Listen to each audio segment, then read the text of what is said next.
training is about skill development, not about winning or losing. You've got to understand that you don't need to win every battle. You only need to win the battles that count. And the battles that count are in the World Championship finals. Okay, that's the one that counts. Think about that win. Okay, that's the one you're going to be remembered for. You're not going to be remembered for the battle you lost on Tuesday afternoon at 3 p.m. in some nameless gym with some guy that no one cares about. No one's going to remember that. You're going to be remembered for your peak performances, not your everyday performances. Focus your everyday performances on skill development so that your peak performances you can focus on winning. How you as a student are going to radically increase your submission rate in the least possible time. I've had many outstanding students over the years who did exactly that, and I'm hoping that you'll become one of them. The first question we have to ask is, how are you, as a practicing jiu-jitsu athlete, going to achieve this? What kind of general mindset will you take? What I'm going to advocate is this.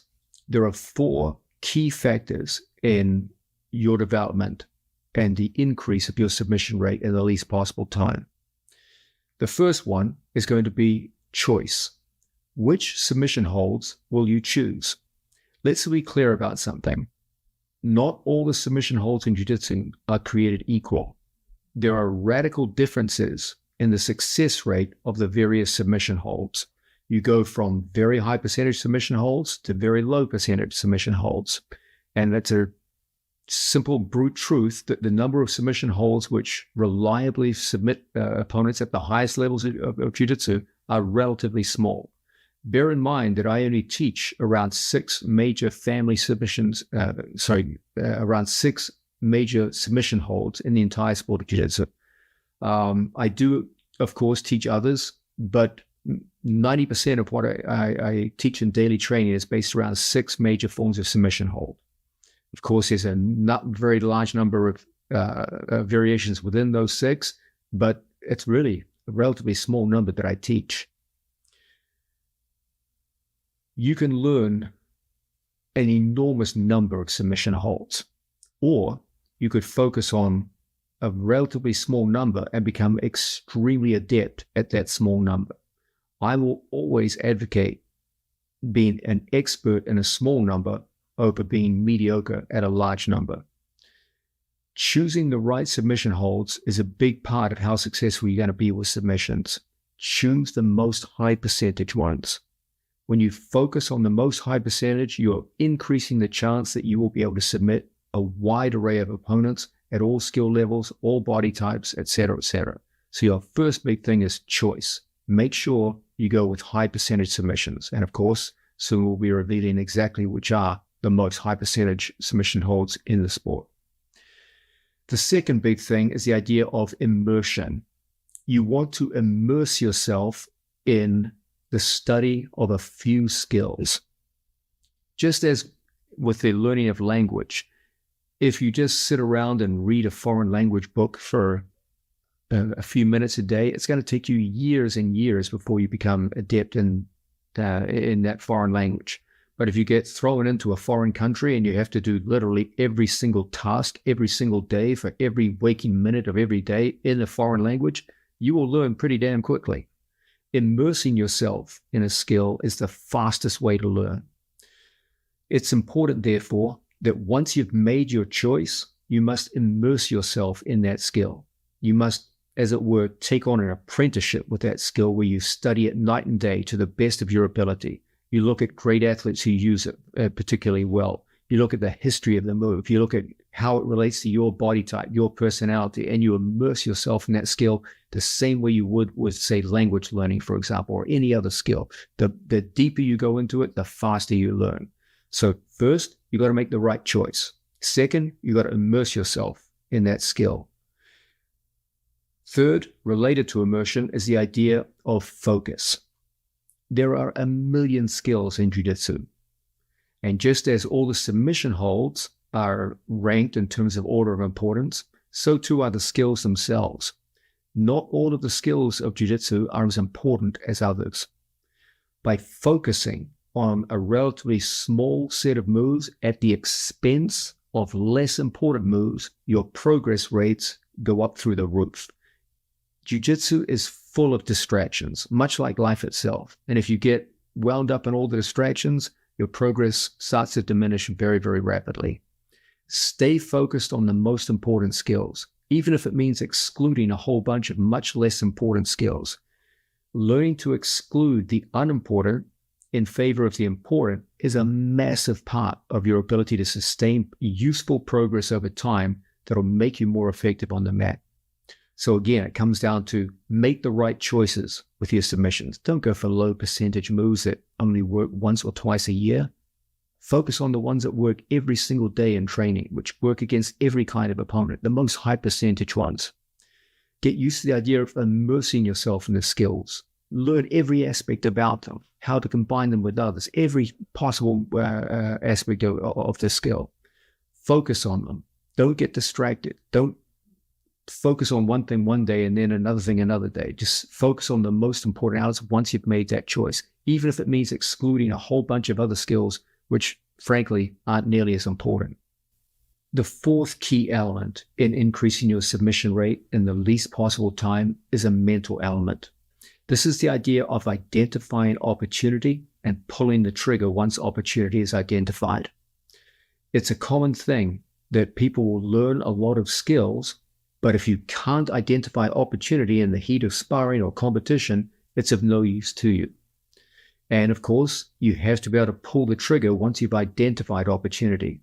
Remember always that an athlete who knows a skill but is unwilling to use it is no better off in competition than an athlete who simply doesn't have the skill.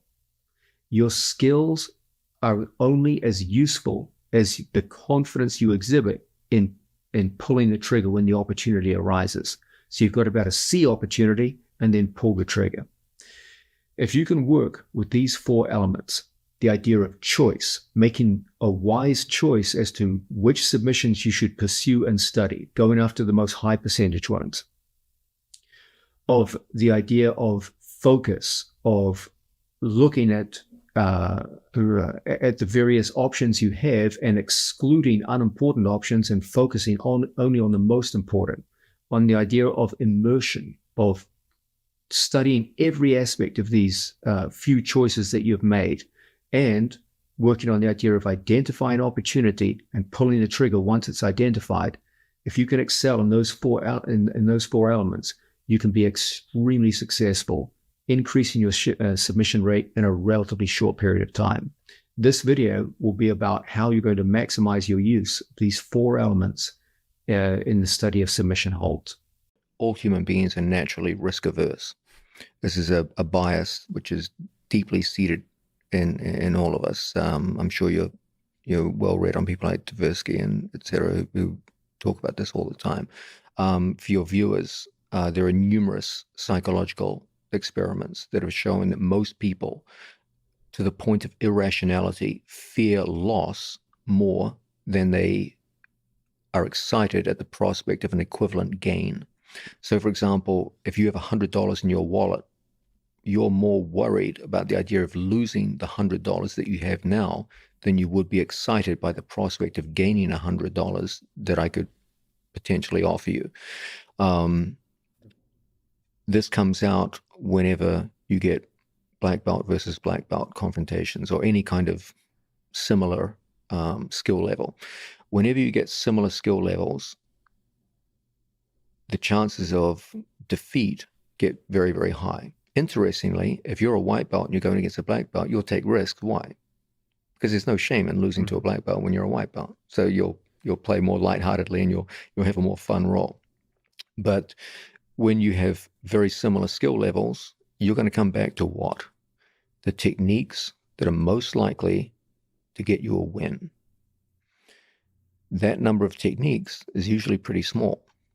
And if you're always battling with the same tough opponents every day, where if you make even a single error, it will cost you that match in sparring, and you don't like losing, you're going to stay with a very small set of moves.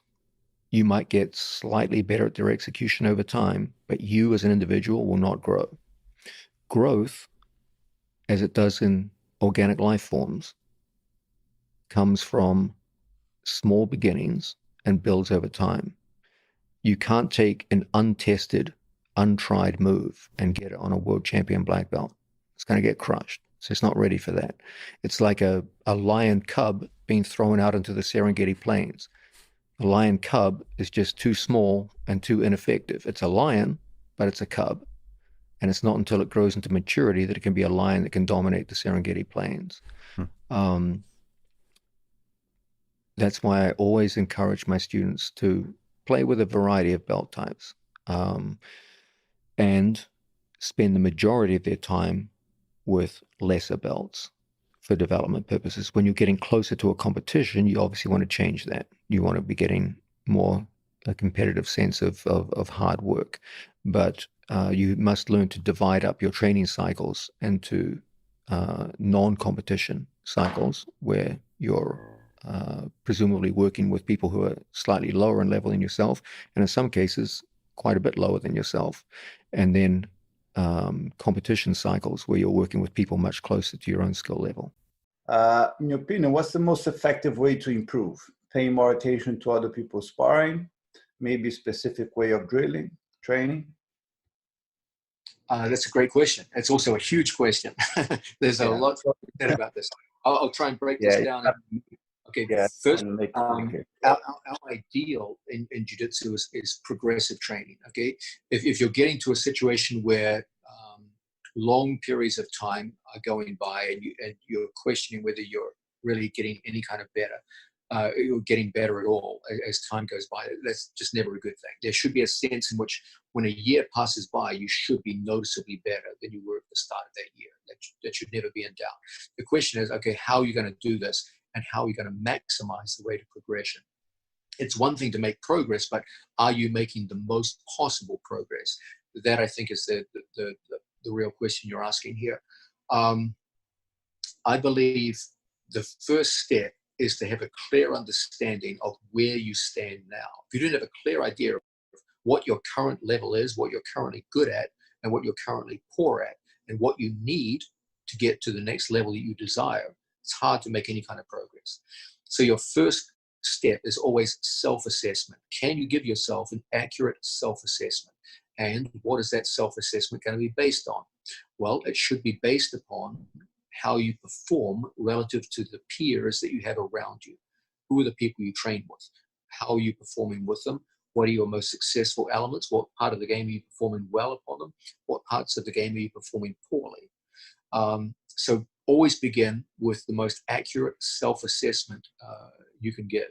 I believe that the best way to gain self-assessment is through the use of video. Videotape yourself. We often have very inaccurate perceptions about ourselves. We tend to think that we're better than we really are in some ways, and we tend to underestimate ourselves in other ways. Video doesn't lie, okay? Film yourself going against other people and try to make assessments based on what you see in front of you.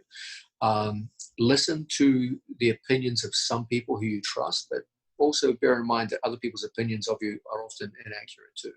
So, as I said, video is generally a better way to study yourself than your own perceptions of yourself or other people's perceptions. They also provide a very accurate historical reference so that a year from now you can watch yourself rolling under or sparring under similar circumstances, and you can compare the videos and give it a pretty accurate assessment. Are you making progress or not? Once you have that clear sense of assessment, who am I, what am I good at, what am I not good at, what do I need to improve, then you've got to start building a program which is designed to improve your current strengths and radically improve your current weaknesses. The two kinds of progress you always want to be making are refinement of things you're already good at. Okay, you never want to be static at things you're already good at. You always want to refine them and get better. A good example of Roger Gracie. Roger was always very, very strong in cross-collar strangles. But between 2003 and 2008, he got radically better at them. He was already good, but he wasn't satisfied with that and kept getting better until by 2008, it was almost an unstoppable technique. The other thing is you've got to identify your weaknesses and do something about that. What I will say is that you guys in this generation of jiu-jitsu have something which my generation of jiu-jitsu had to a very limited degree, and previous generations didn't have at all. You live in an information age. Okay, this is a remarkable time in human history where we have greater access to information than any generation previous to us by a landslide. Okay, you can live in the North Pole, far from anywhere, and at any given moment, you can access information from the best world champions. You can go on Roger Gracie's website and learn from the greatest jiu-jitsu athlete of his generation. You can be living in the North Pole and watch ADCC live and see the best athletes in the world competing against each other. Everyone has equal access to information. Once you gain that information, you can use that to build training programs. You don't have to be training with the best guys in the world. You just need access to the information and to train with your peers to make remarkable progress over time. Always remember that Roger Gracie, when he moved to England, was training mostly with white belts and blue belts. And yet that was the time he made the most progress in his career, because he had information, he figured things out, he used trial and error methods, he constantly worked with the students. It didn't matter that the students weren't particularly experienced, he was still making incredible progress, more than almost anyone at that time in the world. So I'm a big believer that once you make an accurate self-assessment of who you are, what you're good at, what you're not good at, the information is out there, okay? Then just build a training program based on refining your current strengths and working your way around your current weaknesses. I'm a big believer in positional sparring, so that if you have a current weakness with a certain kind of escape, put yourself in there. Volume of training is the key to success. You got to have knowledge, you got to know what you're doing, and you got to have a high volume of training, exercising that knowledge to turn it into a skill. By focusing on those current weaknesses, you can eventually turn them into strengths, so that we have situations that, as I said earlier in this video, jiu-jitsu was the overall performance of leg locks in jiu-jitsu 10 years ago was terrible, it was a disaster. And yet now it's one of the strongest aspects of the sport. You will be amazed at what time can do once you make a strong assessment of where you currently stand, an accurate self-diagnosis, usually best done through the use of video, the acquisition of knowledge, and you have a greater ability to make use of that now than any other point in human history. You can go on Hodge's website. There's numerous websites out there. There's instructional videos. You can just watch match footage of the best athletes in the world. There's an incredible opportunity for anyone, regardless of location, to gain information. Then it's a question of taking that information and building it into physical skills. Okay? It's not enough just to have knowledge. You've got to be able to perform. And that will come from a training program, which I believe should be focused primarily around positional sparring and the drilling of moves until you feel, and initially you have to drill moves with a lack of resistance just to get a basic feeling for the technique. And then you have to progressively work against tougher and tougher opponents, applying it under sparring conditions. And if you can do this over time, you can make remarkable progress. There's an old saying that most people tend to greatly overestimate what they can do in terms of progress over a 6-month period, but greatly underestimate what they can do over a 5 to 10 year period. Okay, if you just have some patience and work in this disciplined manner, based on a clear assessment of where you stand now, the acquisition of knowledge, and the turning of that knowledge into physical skill through a specialized training program based largely around positional sparring and drilling, you'll be amazed at what you can do to transform yourself in 5 to 10 years. Do you know how many people have come up to me over the years who have visited the training halls that I work in, and they come up to me and they go, man, I rolled with Gary Tonin. I did really well with him.